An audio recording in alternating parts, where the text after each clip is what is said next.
Mic check 1 2. So Mercari just openly announced that the fee structure that they switched to back in March is not working.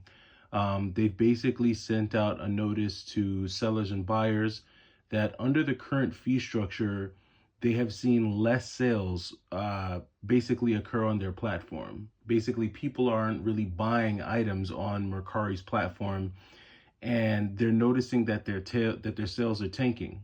Um, and this could be for a number of reasons, but I do know that I buy and sell on Mercari, and I remember prior to them making any changes, it kind of felt like the buyer, rather the seller, bore a lot of the expenses. The seller was basically the one paying for the fees, all of the processing fees and things of that nature.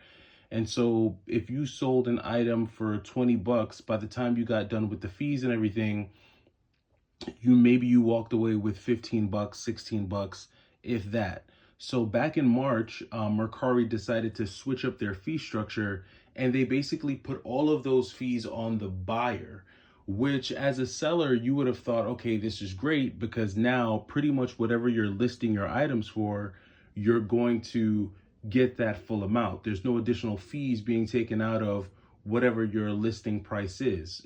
All the additional fees just get tacked on top once the buyer goes to actually check out and pay for the item. And this change was met with mixed reviews. I remember, I think I did a video about this when the change first happened, and there were mixed reviews, and a lot of people said, a lot of the commentary honestly said that there really wouldn't be a slowdown or a change in the volume of transactions. I think a lot of people felt like, people were still going to go ahead and buy on Mercari and things of that nature. But I definitely did see that there were items sitting on Mercari a lot longer. And I only knew that because there were items that I would be watching, like I would have my eye on them to see if the seller was going to drop the price. And what I noticed was that sellers who thought that they could still command like 2022 prices on things, their items weren't moving because, for, let's say you're a buyer and you're buying an item for $100.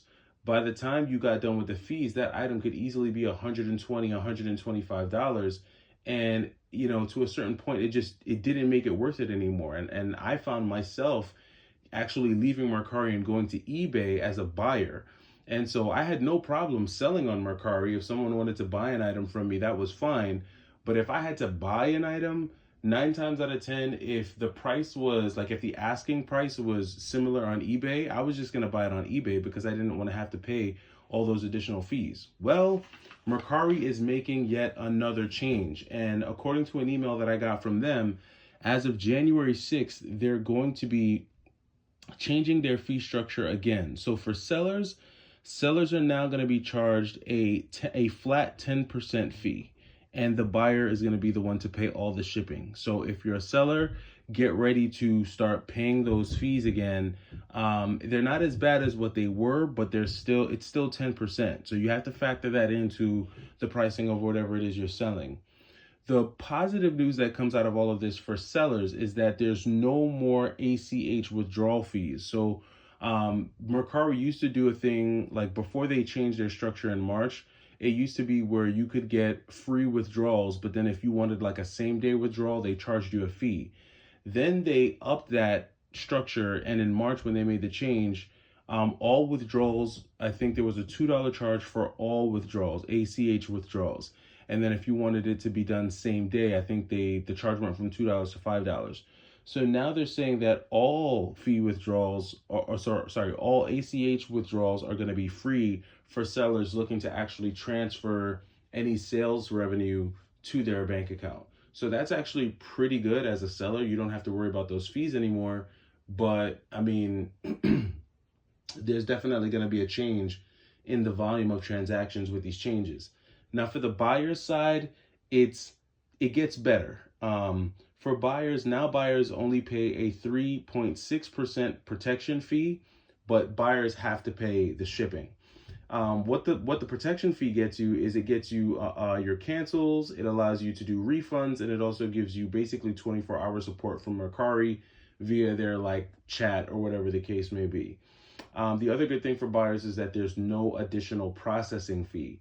So I guess it's a good news story on both sides. For sellers, was it fun not, getting all of the revenue and not having to worry about any fees? Yeah, that was fun.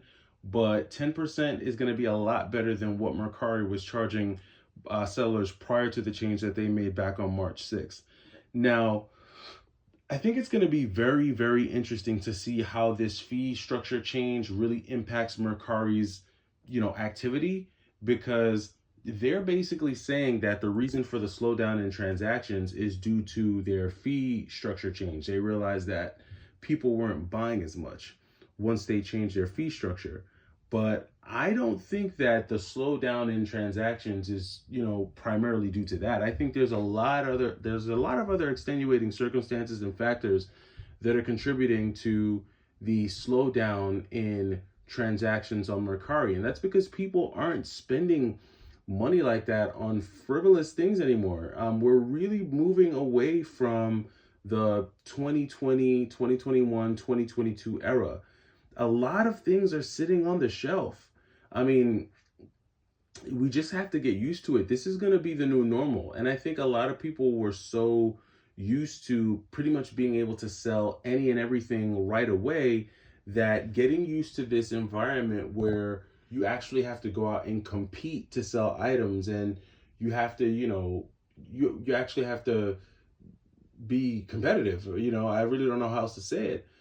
This is the market that we're going to be getting into. And so sellers, anyone who has like an eBay store, anyone who has a Mercari store, and it doesn't matter what you're selling. You could be selling video games, you could be selling clothing.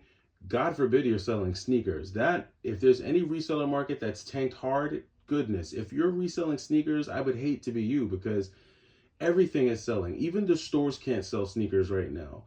There was a point in time where every single Air Jordan would sell out. It didn't matter what it was flying off the shelf, and you had to pay reseller prices. We're seeing OG sneakers sit. You had the Jordan Olive 9s come out 2 years ago. Those would have sold out. They're sitting on shelves in stores. You have the Air Jordan Black Cement 3s, which would have been an easy sellout any time before, 2023. Those easily would have been a sellout. You have Black Cement Air Jordan 3s sitting on shelves today. So, it's just one of those, it's the economy is not what I think a lot of people think it still is. The faucet has definitely been turned off. The free money is gone, and people are really having to deal with real life issues. There was a point where no one had to pay rent. Probably no one was paying their mortgage. Student loans were on hold. Credit was easy. Funds were free. Those days are long gone. And so I think what we're seeing in like the disposable income is just not there. People do not have the disposable income to just blow money on Mercari at night, buying up a bunch of stuff that they don't need. And this is something that you are really going to see continue, I think, at least for the first half of 2025. Now, I don't know what's going to happen by this time next year. Hopefully things turn around. Hopefully, some semblance of the good old days come back. But I think we're in for a bumpy ride. And so I definitely say strap in.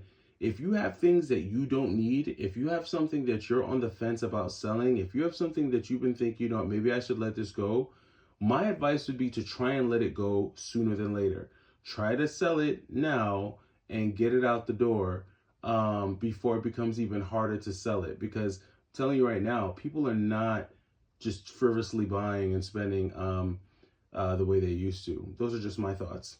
In other news, I was actually in GameStop today, and lo and behold, they had a complete in-box copy of my favorite game of all time, Marvel vs. Capcom 2. So I had to pick it up. It had the manual, it had everything in there, and so I went ahead and snagged this up to add to the collection.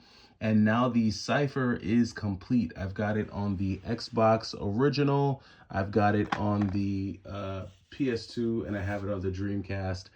And even with me picking up that copy of Marvel vs. Capcom 2, I still walked away with about $68 in credit, just because I had returned a bunch of buy two get one stuff that just didn't pan out because it didn't have the manuals. It didn't come in their original cases and stuff. So I'll take a complete copy of Marvel vs. Capcom 2 over a loose disc Ninja Gaiden Black any day.